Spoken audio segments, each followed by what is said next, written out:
Welcome back to another Millennial in Debt video. I usually do not film with a ring light, but as you can see from the reflection in my glasses, it's winter time and the sun sets at noon, so I had no choice. But this video was highly requested on Instagram. If you're not following, oh, hello, at Millennial in Debt is the handle. It's a lot of fun over there, y'all. You don't know what you're missing.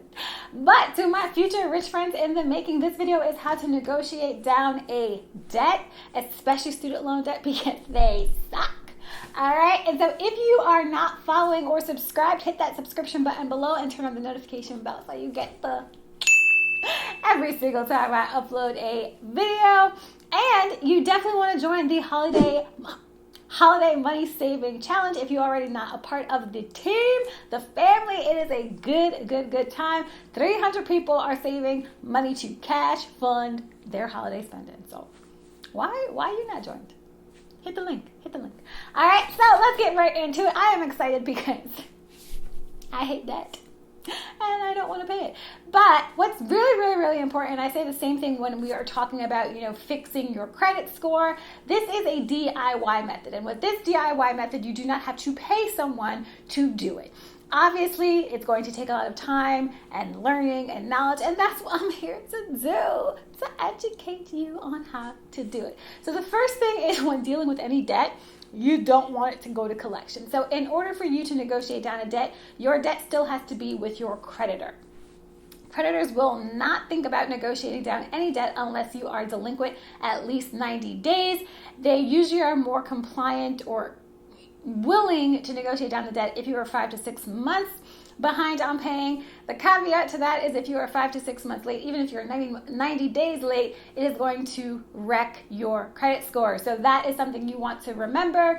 But if you're already in that boat, if you're already in that situation, this video is for you. The next thing that you definitely want to know when you are thinking about negotiating down or settling your debt is that depending on how you get them to report it to your credit, it can be negative, right? And I'll get into that when I get into step number 2. I believe step number 2. So that is something to remember, that although you are settling the debt and you're paying much less on the debt, it can be reported to your credit report in a negative manner, and that is also going to negatively impact your credit score. The third thing I want to remind you before we get into how to negotiate down the debt is that any debt that is forgiven above $600, you will likely have to pay taxes on it in the following fiscal year. So if your loans were forgiven, or were settled, let's say in November 2020, that means you would have to pay taxes on it by April 2021. So that's something you want to keep in mind. So let's get into it. I know I seem like I have a lot of energy, but your girl is exhausted. So let's just go, shall we? All right. So the first thing you want to do when you're negotiating down your debt, you obviously have to call to speak to your creditor. Now, this is easier said than done, and you really have to have the confidence and the consistency to, if you get that no the first time, to keep contacting, to speak to a different agent. If the agent is being very difficult, speak to the manager, because it's not always going to be easy 1, 2, 3, like, oh yes, I'm speaking to the agent that really wants to help me settle my debt. You might have to call every, couple of days, couple of weeks. It could take up to 6 months or more for you to find an agent that is willing to comply with, even listening to your story of why you want to settle the debt. The second thing that you want to do is you want to have a clear and concise story. Now is not the time to tell a huge sob story. What you want to do is tell why or how you've been financially impacted and why you can't pay this debt in full.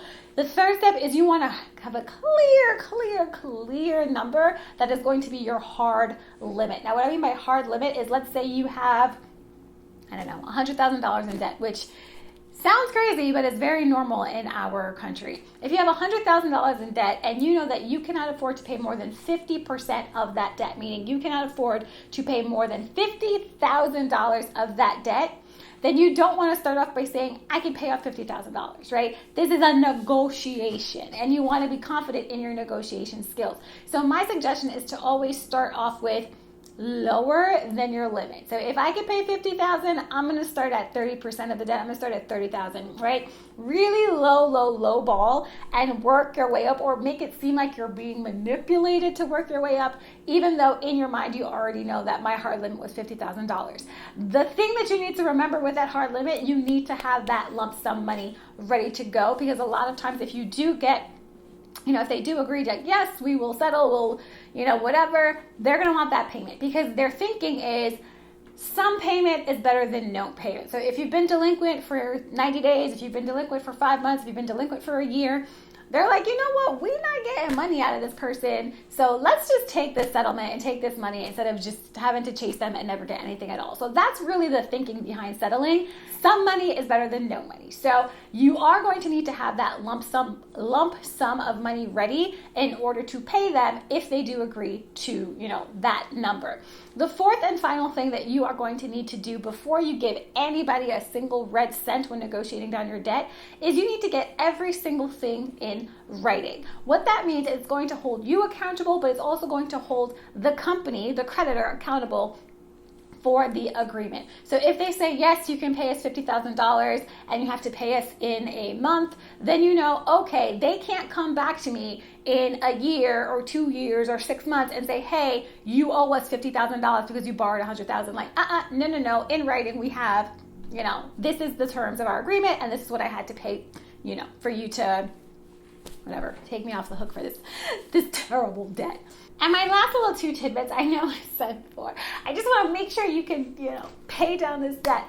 My last 2 little tidbits, you absolutely want to also make sure that you are upholding the bargain. So if they do not ask for an entire lump sum payment, or they say, okay, you can pay us X amount for the next 6 months to pay off this settled debt, do not miss a payment. Meaning, if you have a 6-month agreement to pay off whatever this is in total, if you miss a payment, they can retract that contract and hold you accountable for the entire amount of debt that you had settled to pay less.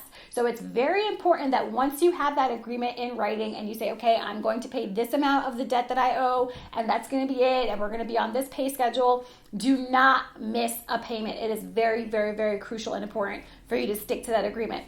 And the last thing, when you look at that agreement, you want to make sure that they are stating or they're going to report this agreement as agreed payment. Is that what it's called? Paid as agreed. Now, the reason you want them to close out the account as paid as agreed is if they put it as settled, it is going to have a negative impact on your credit report, or it's going to look bad on your credit report. So paid as agreed is much, much, much, much, much better than, I believe, settled and paid to settle, or paid as settled. Those are the other 2 down options we don't want. And that is it. I wish you the best of luck if you are currently trying to negotiate down your debt, and don't take your foot off the gas. Until you get a yes, keep asking. Keep going. All right. And I will catch you in the next one.